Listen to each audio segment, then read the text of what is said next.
Show me how to dissolve the I, the me.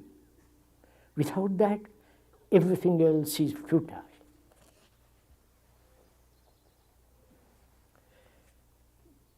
Show me how to dissolve the I, the me. Without that, everything else is futile.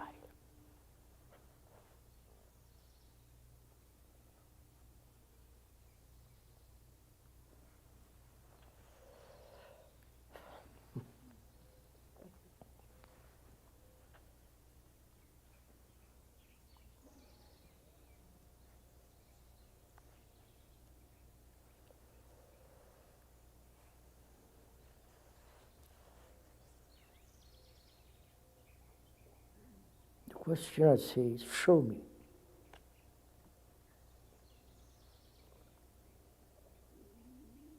One can point out various ways of denying totally the self, the me, the selfishness, the self-centered activity. But apparently, man has tried so many different ways, religiously, politically, accepting the state and adjusting, all that. Apparently man has not been able to totally deny or put away the whole nature and the structure of the self.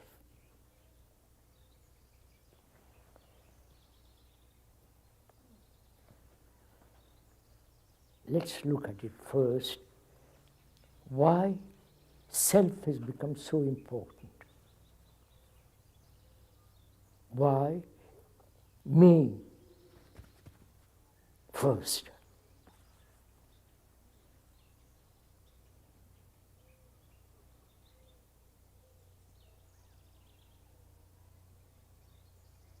And many people have tried through meditation, through repetition of certain idiotic words, try to be free of all this self. So why man has given such extraordinary importance to the self? Why you, forgive me if I talk to you directly, why do you give importance to the self?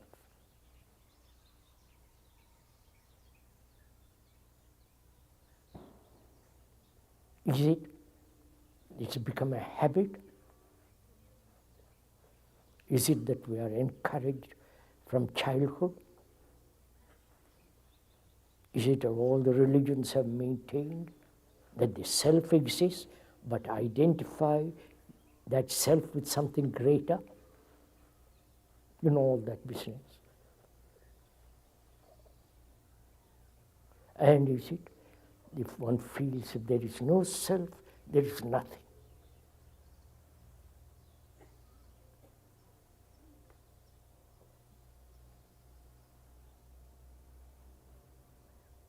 And one is afraid of being nothing.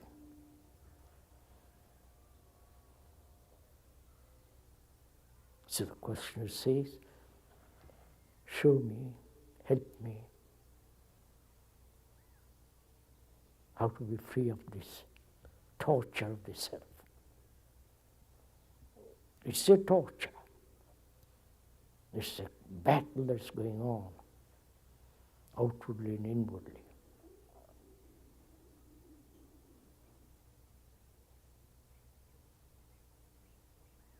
Self can have no relationship with anybody.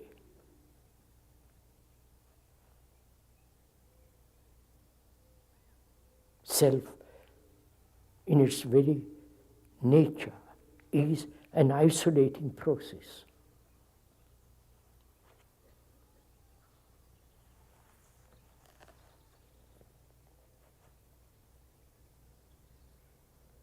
And it may be an abstraction. not actual reality.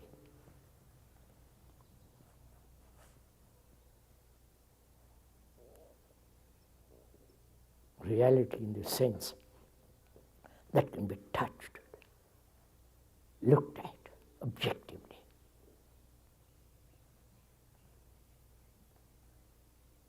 Is it a series of structures put together by thought?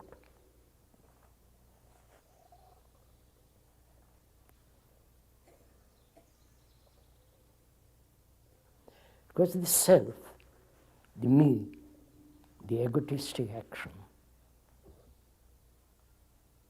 is tearing the world apart.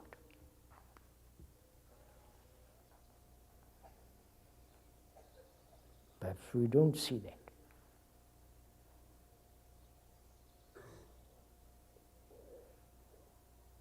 That self identifies itself as a Jew, as a Hindu, as a Muslim, as a Christian, as a scientist.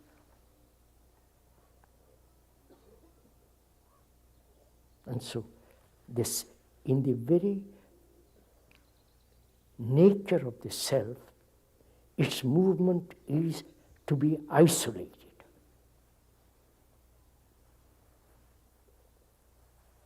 Are we meeting together?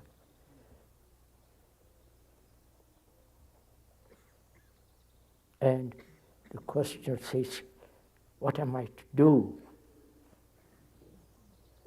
I know all this. I have thought a great deal about all this. I've tried different ways.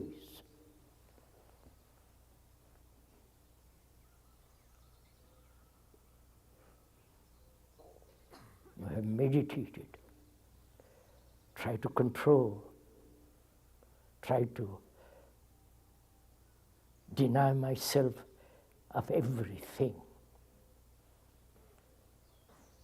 But it's still there. Have you played with all this, some of you? If you have, then the question is, what is one to do? It may be that there is nothing to be done. Do you understand my answer? Through complete negation, there is positive action. I wonder if you understand all this.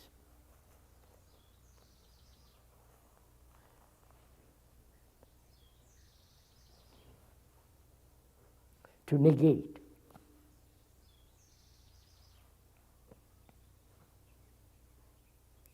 But we are afraid to negate because we have identified ourselves with our body.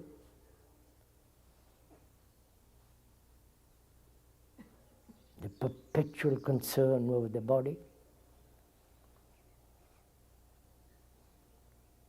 Yoga, exercise, beauty, facial, long hair, short hair, beard and no beard, go through the various fads that one goes through. All this is sustaining the self.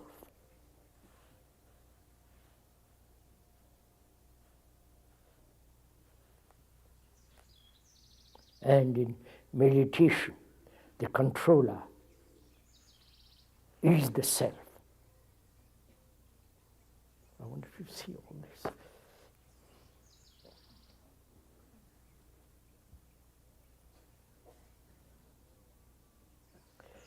So what is one to do? One has tried 10,000 ways.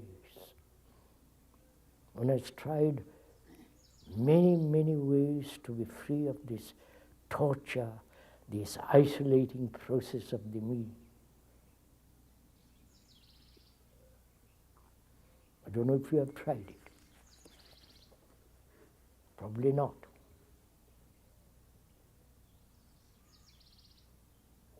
but to do it demands tremendous alertness, watchfulness, attention.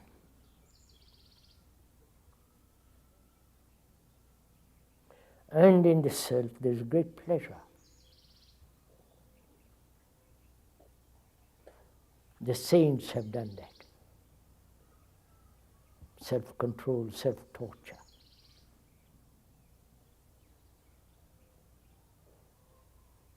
But at the end of it all, there is this self deeply rooted.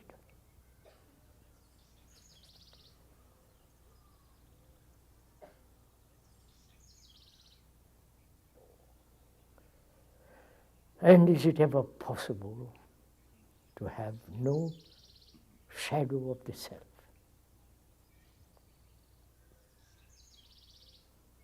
Which means no isolation. Which doesn't mean I am the whole, you follow all that tricks.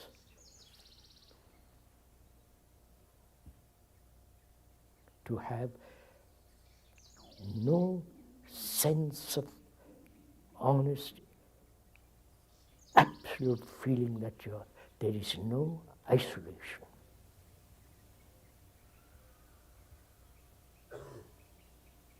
Please don't go off to the other, which is I am the whole. Therefore I am not isolated, which is just another trick of thought.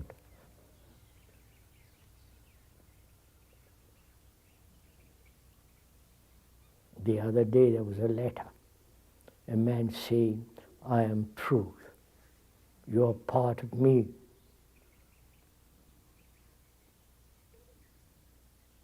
And you don't accept me, therefore you're not whole. You follow? Such a nonsense that goes on. So is it possible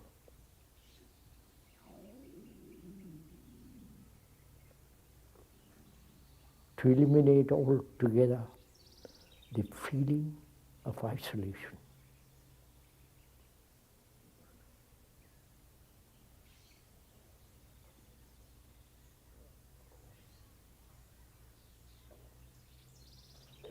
And that may be love.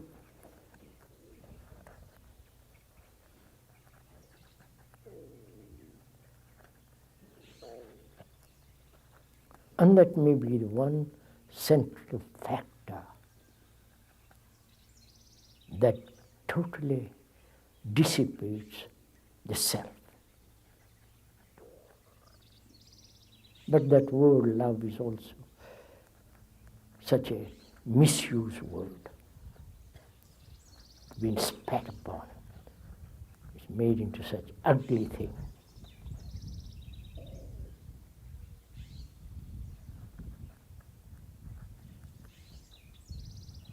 I love my husband, but I fight with him.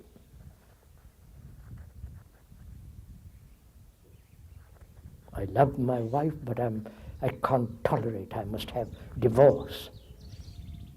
You know all that.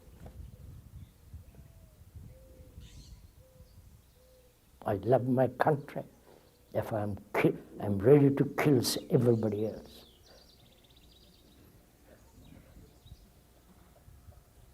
I love God, and I will torture anybody who doesn't believe in God.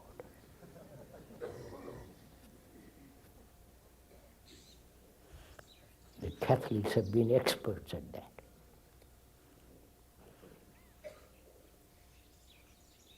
So that word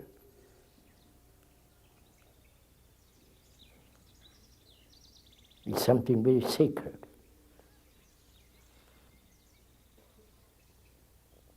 Not the word, but the content, the depth and the beauty and the utter reality of it.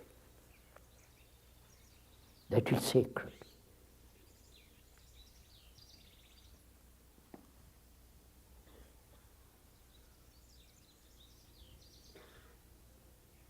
And if we haven't that, as the questioner says, everything else is futile.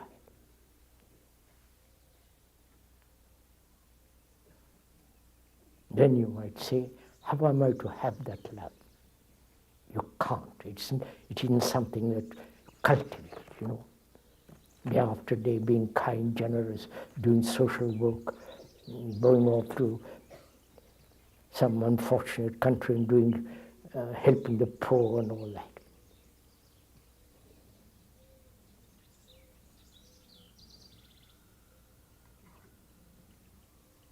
See, that's one of those strange things. We have lost all reverence. It may be bourgeois idea. We won't go into that for the moment. That may be the only factor, the only thing that totally, completely dissolves the self.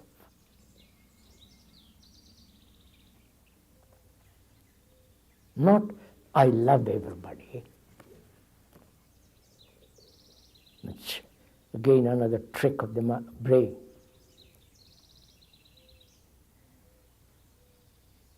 I love one, therefore I can love all. That's another.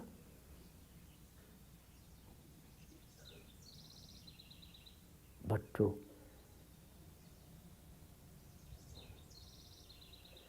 have the beauty of it in your heart,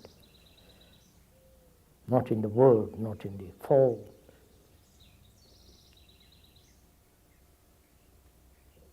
And when there is no sense of isolation, then the other perhaps is. And then the self is not. While that is, the other is not.